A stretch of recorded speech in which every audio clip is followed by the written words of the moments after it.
DSC preparation కి మిగిలిన తక్కువ సమయాన్ని డిఎస్సి 2024 యాప్ లేదా DSC2024.com తో జాబ్ ని సాధించండి. ఇలా తిప్పి పట్టడంలో ఎంత టెన్షన్ పడతానో మీకు తెలియదు, కానీ మీ అభిమానం అటువంటిది. తిప్పితే కరెక్ట్గా వచ్చి చేతిలోకి పడుతుంది. మీరు కోరుకుంటారు, నేను ఒక్కటి కోరుకుంటా, మీరు ఎంతో లక్షల కోట్ల మంది కోరుకుంటారు దీన్ని ఇలా పట్టాలని. తిప్పి మీ అభిమానానికి నా శిరస్సు వంచి నా కృతజ్ఞతలు తెలియజేసుకుంటున్నాను. ముఖ్యంగా ఈరోజు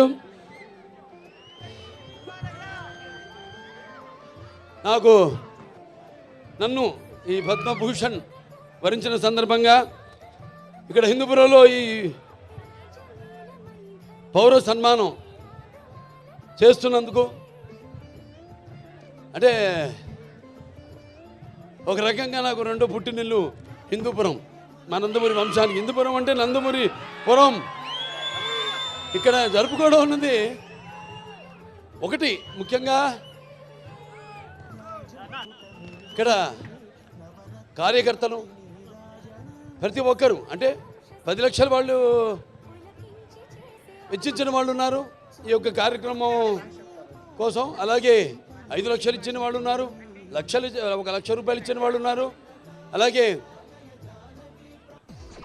50,000 ఇచ్చిన వాళ్ళు ఉన్నారు,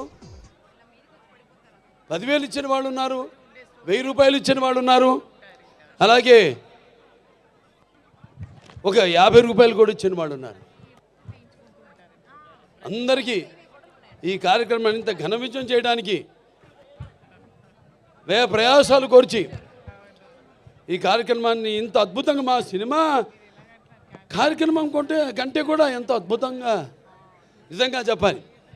ఎందుకంటే ఇది మీరు జరుపుకుంటున్న పండుగ. అది నేను ఒక సంధానకర్తని భగవంతుడికి, మీకు.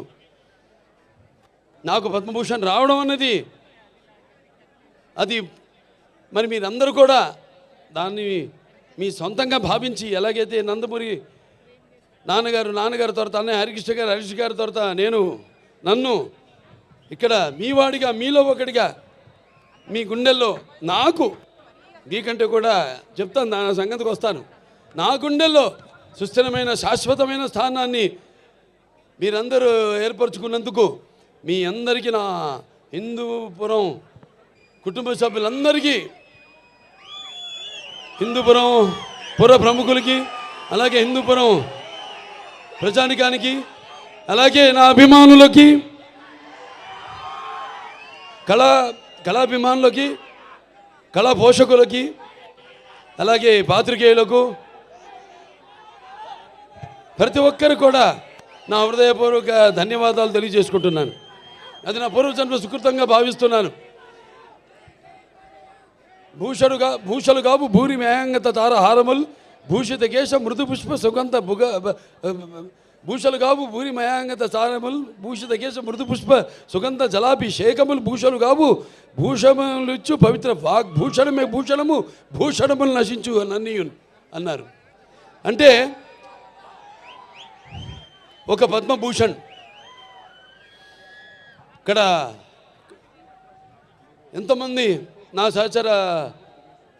శాసన మండలి శాసనసభ సభ్యులైతేనేమి, శాసన మండలి సభ్యులైతేనేమి, అలాగే లోకసభ సభ్యులైతేనేమి, రాజ్యసభ సభ్యులైతేనేమి, నా అందరున్నారు నా సహచర. అంటే వాళ్ళందరూ పలికిన ప్రతి మాట, అంటే మీ అందరూ మాట్లాడినట్టే మేమంతా మీ ప్రతినిధులం, మీ సేవకులం. రామరాజ్యంలో డైలాగ్ ఉంది, ముందు ప్రజల్ని సేవించడం అని, ఆ తర్వాతే రాజు అని. సో మీ అందరికీ ఒక్కొక్కరికి మీరు మాట్లాడిన భూషలు కావన్నాను, నా భూషణములు ఏవైతే ఉన్నాయో అవి ప్రతి ఒక్కరు ఇక్కడ విచ్చేసిన ప్రతి ఒక్కరు కూడా ఈ స్టేజ్ మీదకి వచ్చి మాట్లాడినట్టుగా నేను భావించుకుంటూ, మరి ముందుగా నాకు ధన్యమైన జన్మనిచ్చి నన్ను మీ అందరి గుండెల్లో ఆ మహానుభావుడికి స్వరూపంగా నిలిపినందుకు, మరి దైవాంశ సంభూతుడు, విశ్వానికి విశ్వ నట రూపం ఎలా ఉంటుందో చూపించిన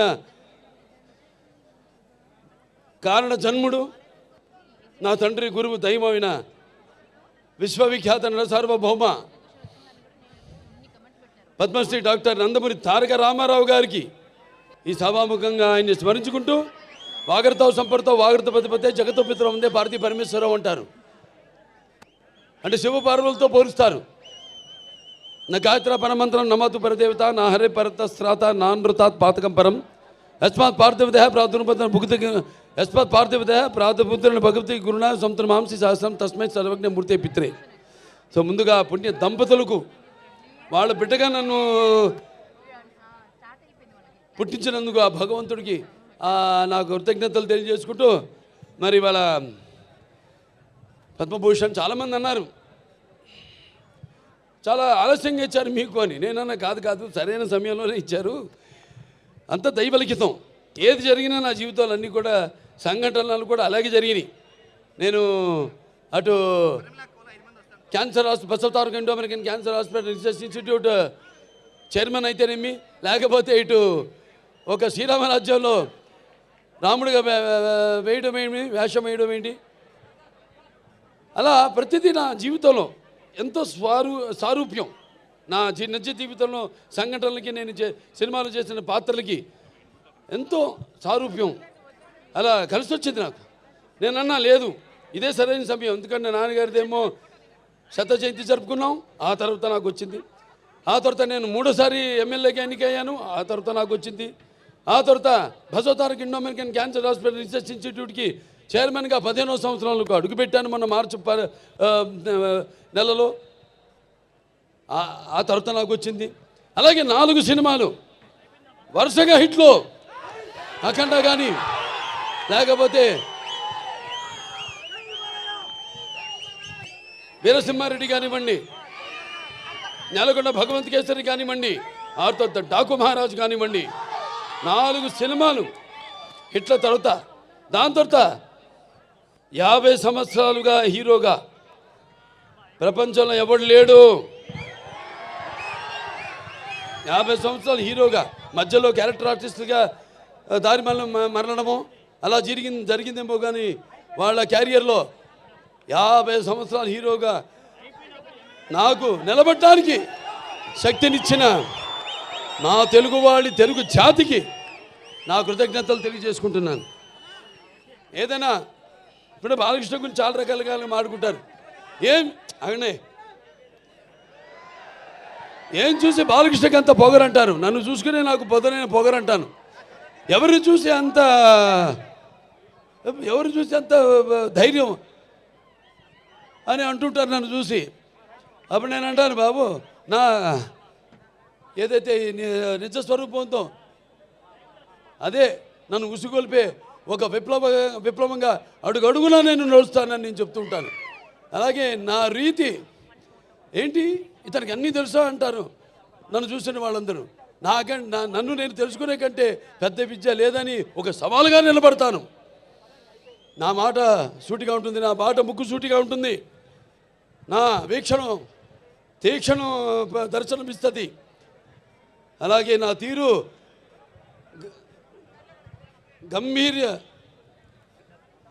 గాంభీర్య రూపంగా వెలుగుతూ ఉంటుంది.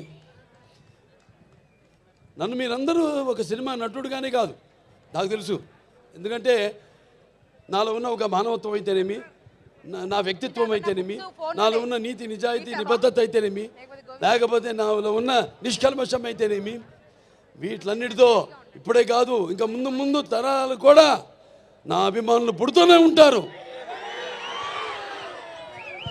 అంటే ఆత్మాభిమానమే నా చిరునామైనప్పుడు ఆత్మవిశ్వాసంతో నిలువెత్తుగా నేను నిలబడతానని మీ అందరికీ తెలియజేసుకుంటున్నాను. అదే మీరు హిందూపురం ప్రజలందరూ కూడా అవే చూపారు. మీరు కూడా ఆదరాభిమానాలు ఏదైతే నేను నాలో ఉన్న కోణాన్ని చెప్పాను, కోణాలన్నీ అలాగే మీరందరూ కూడా ఆ నీతి నిజాయితీ నిబద్ధత, ఆ నిష్కల్మషం, ఆ నా వ్యక్తిత్వాన్ని గౌరవించి ఆదరించి మీరందరూ కూడా 3వసారి ఒక నటుడైనంత మాత్రాన ఎమ్మెల్యే అవ్వాలని లేదు. వరుసగా ఎంతోమంది వచ్చారు రాజకీయాల్లోకి, ఇవాళ నామరూపాలు లేకుండా పోయారు, అడ్రస్ లేకుండా పోయారు.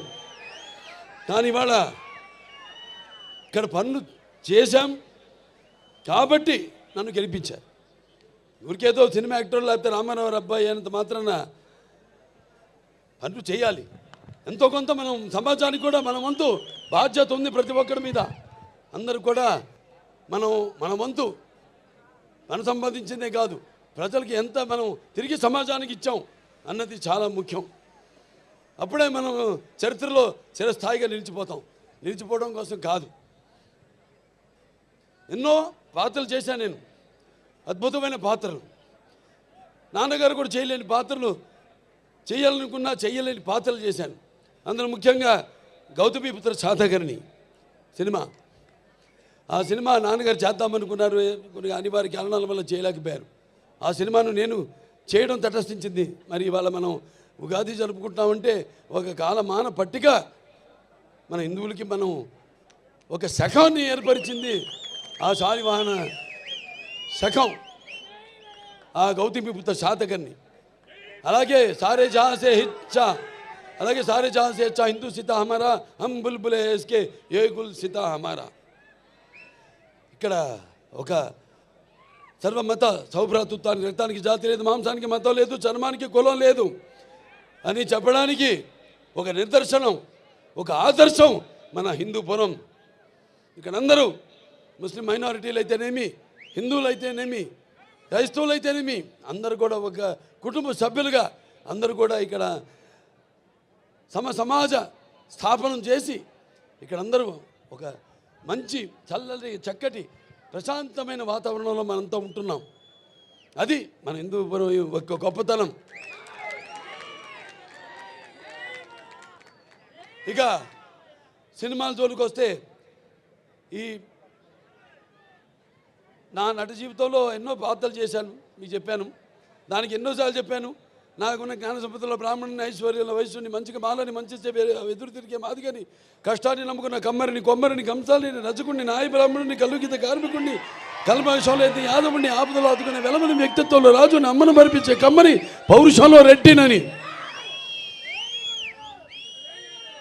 ఇలా ప్రతి సినిమాలో ఒక్కొక్క ఏ కథ నచ్చితే చాలు, అందులో హీరోది ఏ వర్గం, మన తెలుగు జాతిలో అది కాదు. చరిత్ర సృష్టించాలన్న నేనే, దాన్ని తిరిగి రాయాలన్న నేనే. అదే నా నినాదం, అదే నా సంతకం. ఎన్నో అద్భుతమైన సినిమాలు. అందరూ నేను చాలాసార్లు అన్నా, నా రెండో ఇన్నింగ్స్ ఇప్పుడు మొదలైందని. చాలామంది ఏమంటారు, పాపం అంటే అది గ్రహపాటు. నేను వాళ్ళని ఒకళ్ళ పేరు పెట్టి కానీ వేలెత్తి కానీ నేను చెప్పడం లేదు. అది గ్రహపాటు. వాళ్ళు ఉచ్చ స్థాయి నుంచి, హీరో నుంచి మళ్ళీ క్యారెక్టర్ ఆర్టిస్టులుగా మారడం అది ఇది జరుగుతుంది. 4 హిట్లు ఇచ్చాం. రామారావు గారు నంబర్ 1 హీరో ఉండగా తెలుగు ఇండస్ట్రీలో, అంటే నిజం చెప్పాలంటే ఆయన పారితోషికం చూసుకుంటే, ఆయన చేసిన సంవత్సరానికి ఎన్ని సినిమాలు ఆ పారితోషికం లెక్కేసుకుంటే ఎవడు సూపర్ హీరో ఎవడు లేడంత పారితోషికం తీసుకున్నవాడు. అన్ని సినిమాలకి ఒక్కొక్కటి ఇండివిజువల్గా పారితోషికం ఉండొచ్చు ఎక్కువగా. అటువంటి సమయంలో ఆయన చలనచిత్ర పరిశ్రమ నుంచి నిష్క్రమించి సమాజం ఏదేవాళ్ళు, ప్రజలు ఏదేవాళ్ళు, నేను అందులో ఒక అర్చకుణ్ణి అని తెలుగుదేశం పార్టీని స్థాపించారు. అలాగే ఇప్పుడు 4 హిట్లు ఇచ్చిన తర్వాత నా రెండో ఇన్నింగ్స్ మొదలవుతుందని చెప్తున్నా. అది నేను చెప్పొచ్చేది. ఇప్పుడు చూపిస్తా ఇక్కడి నుంచి. అస్సలు చూడు, ఒకవైపే చూడు, రెండో వైపు చూడాలనుకోకు, తట్టుకోలేవు, మాడిపోతావు. ఇప్పుడు చూస్తారు, ఇక్కడి నుంచి చూపిస్తా. అసలు చలనచిత్ర పరిశ్రమ ఇక ముందు ఎటువంటి సినిమాలు, ఎటువంటి అంటే మీరు ఊహించని, మీకు మీ అంచెలకు కూడా అందని సినిమాలు ఎలా చేస్తారో ఇక మీరు చూస్తారు. అంటే ఇదంతా ఒక సినిమాలు చేసేయాలి ఎక్కువని కాదు, లేకపోతే నాకు వయసు అయిపోతుందని కాదు. ఆలోచనలు బాగా వేడివేడిగా ఉన్నప్పుడే పంచపక్ష పరమన్న పట్టించాలి. మన అందరూ అన్నారు, పంచకట్టలో ఎన్టీ రామారావు గారిని గుర్తు చేశారు మన పద్మభూషణ్ అని. దాంట్లో మన మంచి పద్యం ఉంది, సీనారెడ్డి గారు రాశారు. దాంట్లో మరి పంచపక్ష పరమాన్నం ఉన్నా మన ఆంధ్ర ఏమంటే మనం గోంగూర పచ్చడి కోసం గుటకలేవాడు, గోంగూర పచ్చడి కోసం గుటకలేవాడు, అదే కండువాలు ఎనిది గడపైన దాటని వాడు ఎవడయ్యా వాడు, తెలుగువాడు ఇంకెవ్వడు మన ఇంటి వాడు అని. అలాగే మన భాష ఇందాక చాలామంది చెప్పారు డైలాగులని. మరి తెలుగు తేల ఎన్న దేశము తెలుగు ఏన తెలుగు వల్లముండ తెలుగు కండ ఎల్ల నృపులు గలు వెరుగవే భాషాడి దేశ భాషలందు తెలుగు లెస్స. మరి మన భాషని మనం ఏమంటాం, బయట వాళ్ళు అంటారు ఇటాలియన్ ఆఫ్ ద ఈస్ట్ అని. అనేటువంటి భాష మంది. ఆ భాషలో తెలుగు జాతిలో మనం పుట్టడం మన పూర్వజన్మ సుకృతం, మనందరం కనపడాలి. అలా తెలుగు భాష కూడా మనం మాట్లాడుతున్నందుకు మనం ఎంతో ఆనందించాలి. సో అటువంటి ఈ యొక్క పద్మభూషణ్ సరే నాకు కోరిక తీరుతుంది, అది నాకు కూడా తెలుసు. ఎందుకంటే సమాజంలో ఎన్నో సంస్కరణలు తెచ్చారు చాలామందిని, కాదన్ను. సమాజంలో చాలామంది ఎన్నో సంస్కరణలు తెచ్చారు. కానీ అవి కథల వరకు, లేకపోతే పుస్తకాల వరకు, లేకపోతే అవి నెరవేరకుండా ఉండే ఎన్నో సంస్కరణ కోసం ప్రయత్నించడం జరిగింది. కానీ ఒక ఎన్టీఆర్, నేను చెప్పాను ఎన్టీఆర్ అంటే కేవలం నందమూరి తారక రామారావు గారు కాదు. ఎన్ అంటే నటనాలయం, ఆయన ఇల్లే ఒక నటనాలయం. టీ అంటే తారమండలంలోని తారక ధ్రువక తారకుడు. ఆర్ అంటే రారాజు రాజర్షి రాజకీయ దురంధరుడు, రమణీయ రమ్య కమనీయ సౌమ్య గుణధాముడు ఎన్టీఆర్ అని. మరి ఆయన నిరుపేదలకు, అట్టడుగున దారిద్ర రేఖ దిగువ ఉన్న వారందరికీ కనీస అవసరమైన గూడు గుడ్డ ఇచ్చిన ఒక మహానుభావుడు నందమూరి తారక రామారావు గారు. సరే, ఆయన బిడ్డగా, ఆయన ఒక ఆర్టిస్ట్గా, ఆయన వారసుడిగా దాన్ని పరంపరను ముందుకు తీసుకెళ్ళడం, అలాగే ప్రజాసేవలోకి ఎమ్మెల్యేగా అయితేనేమి, లేకపోతే బసవంతారక ఇండో అమెరికన్ క్యాన్సర్ హాస్పిటల్ అయితేనేమి, లేకపోతే నా ఎన్బికే ట్రస్ట్ ద్వారా అయితేనేమి, నేను ఒక్కడనే కాదు, భావస్తురాణి జన్మాంతర సహృదాణి అన్నాడు మహాకవి కాళిదాసు. అంటే పూర్వజన్మలో మనకున్న పరిచయంతో ఈ జన్మలో ఒకరిద్దరిని మనం పొందగలుగుతాం ఆ వాసనతో. కానీ ఎన్ని వేల లక్షల కోట్ల మంది అభిమానులు పొందడం అంటే అది మరి ఏ రుణానుబంధమో, ఏ జన్మల అనుబంధమో, ఏ విడదీయలేని అనుబంధమో కదా అని నాకు అనిపిస్తూ ఉంటుంది. మరి వాళ్ళ నా అభిమానులు కూడా ఎంతోమంది సోషల్ మీడియా ద్వారా నేను చేస్తున్న కార్యక్రమాలు అయితేనేమి, మంచికి సోషల్ మీడియాని మంచిగా దాన్ని వాడుకుంటూ ఆ మాధ్యమాన్ని ప్రజల్లో ఒక చైతన్యం తీసుకొస్తున్నారు. అలాగే ఎంతోమంది మన అనంతపూర్ జగన్ గారు ఉన్నారు, లేకపోతే గ్రంథాల చైర్మన్గా మా గౌస్మతి ఆయన వీళ్ళ పుట్టినరోజు కూడా అనుకుంటా. ఇక్కడ గౌస్ భాయ్ తుమ్మే జన్మదిన ముబారకో, అల్లా తుమ్మే లంబీ ఉమర్దే. అలాగే ఇంకా చాలామంది ఉన్నారు, మోతీలాల్ గారు ఉన్నారు, కర్నూలు ఫ్యాన్స్, క్యాన్సర్ పేషెంట్స్, ఈ బ్లడ్ క్యాన్సర్, థాలసీమియా చిన్నపిల్లలకి వాళ్ళందరూ కూడా సేవలు అందిస్తున్నారు. సో అది వాళ్ళందరూ నాకు అభిమానులను చెప్పుకోవడానికి నాకెంతో గర్వంగా ఉంది, నా వారసులను చెప్పుకోవడానికి నాకు గర్వంగా ఉంది. అంటే నేను చెప్పాను నా ఇక తరతరాలుగా నా అభిమానులు పుడుతూనే ఉంటారు అని. ఈ కార్యక్రమాలు మేమందరం కూడా ఇలాగే కొనసాగిస్తాము, అలాగే ఈ యొక్క పరంపరను అలాగే కొనసాగిస్తాం. ఈ సేవా కార్యక్రమాలన్నింటినీ కూడా నాదొకటే, అది కూడా నేను చెప్పాను ఇందాక జరిగి తీరుతుందని. రామారావు గురించి మాట్లాడినప్పుడు ఆయనకి భారతరత్న, అది ప్రతి తెలుగువాడి కోరిక. ఆయనకి భారతరత్న ఇచ్చి వారికి ముందుగా నా కృతజ్ఞతలు తెలియజేసుకుంటూ నాకు పద్మభూషణ్ ఇచ్చినందుకు, నా కార్యక్రమాలు కానీ ఆర్టిస్ట్గా ఇచ్చారు పద్మభూషణ్. సరే, సంతోషం. కానీ రామారావు గారికి భారతరత్న ఇచ్చినప్పుడే వాళ్ళని గౌరవించుకున్నట్టని కేంద్ర ప్రభుత్వానికి తెలియజేసుకుంటూ ముందు అతి త్వరలోనే పరిగెత్తులోనే రామారావు గారికి భారత రత్న ఇచ్చి తీరాలన్నది ప్రతి తెలుగువాడి కోరిక. మరి ఎన్నో సినిమాలు చేయడానికి మరి నన్ను సాహసించి నా మీద నమ్మకంతో అటు నా నిర్మాతలైతేనేమి, లేకపోతే నా దర్శకులైతేనేమి, అలాగే సినిమాకి పనిచేసిన ప్రతి సాంకేతిక నిపుణులైతేనేమి, లేకపోతే పంపిణీదారులు అయితేనేమి, అందరూ కూడా కష్టపడ్డం వల్లే, అంటే కృషితో నాస్తి దుర్భిక్షం, సమిష్టి కృషి, వీళ్ళందరూ కృషితోనే ఈరోజు ఎన్ని విజయాలు నేను సాధించగలిగాను. అంటే నా అభిమానులు ఉన్నారు, నా విజయాలకు వాళ్ళు ఎప్పుడు కృంగిపోలేదు. నా విజయాలకు సరే, ఇక నా విజయాలు మామూలు విజయాలు కావు, దబిడి దిబిడే. ఇవాళకి ఒక నరసింహనాయుడు ఉంది, సమరసింహారెడ్డి ఉందంటే ఇప్పుడు కూడా భారతదేశపు చలనచిత్ర పరిశ్రమలో ఏ చిత్రాలు కూడా ఆ రికార్డులను ఇప్పుడు దాకా దగ్గరికి కూడా రాలేదు. అది మన చరిత్ర. మనం ఏంటంటే ఎప్పుడు కొత్తదనం ఆస్వాదిస్తాం. కొత్తదనాన్ని అది నాన్నగారి నుంచి కూడా అది జరుగుతూనే ఉంది. ఆయన ముందు ధైర్యం చేసేవారు.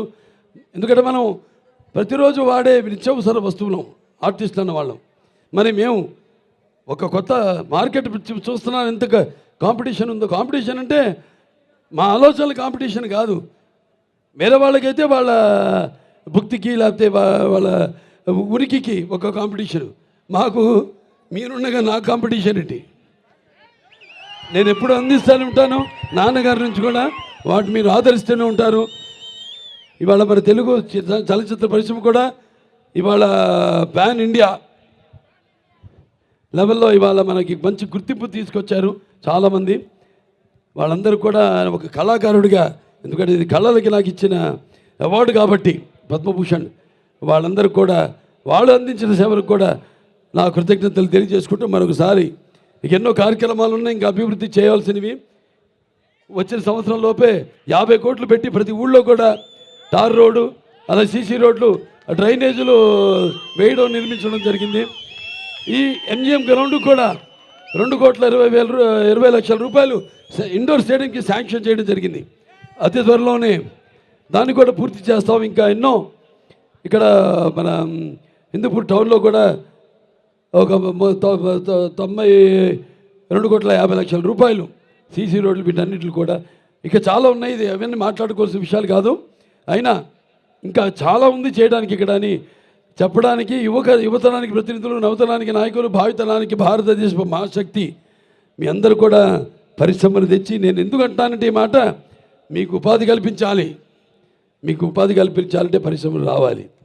కాబట్టి వీటన్నిటి మీద దృష్టి కేంద్రీకరించి అతి త్వరలో హిందూపురాన్ని మన రాష్ట్రంలోనే నంబర్ 1 నియోజకవర్గంగా తీర్చిదిద్దుతామని ఈ సభాముఖంగా తెలియజేసుకుంటూ, మరొకసారి నా సినిమాలన్నింటిని ఆదరించి మరి నన్ను ఇంత గుర్తింపు నాకు తీసుకొచ్చి ఈ స్థాయికి నన్ను పెంచిన నా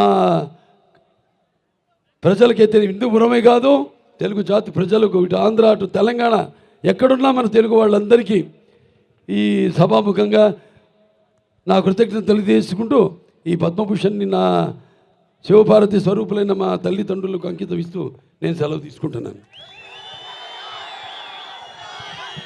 అలే బాబు గారు అద్భుతంగా మాట్లాడారు. ఎంతసేపు మాట్లాడడం వినాలంటుంది.